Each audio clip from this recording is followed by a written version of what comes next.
Fire ട്രക്കാണിത് അല്ലേ? തോണി ഉണ്ടല്ലേ, നിങ്ങൾ അതിന് താഴെയാണ് നിൽക്കുന്നത്.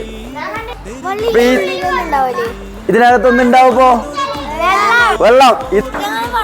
വെള്ളം വിരിക്കല. അതിന്റെ ബാക്കിൽ അതിന് മോട്ടർ ഉണ്ട്, നമുക്കത് കാണാം. ഒന്ന് സാറൊന്ന് പൊക്കിയാ സാറേ.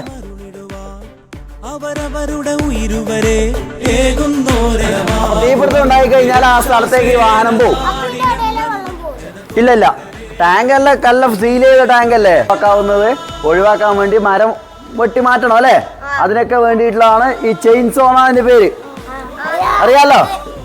അപ്പൊ അത് ഈ കട്ടി കൂടിയ ഇരുമ്പിന്റെ സ്റ്റീലിന്റെ ഒക്കെ കട്ട് ചെയ്യാൻ വേണ്ടിയിട്ടുള്ള മെഷീനാണ്. ഹൈഡ്രോളിക് കട്ടർ എന്നാണ് അതിന്റെ പേര്. എക്സ്റ്റിങ്വിഷർ കേട്ടോ.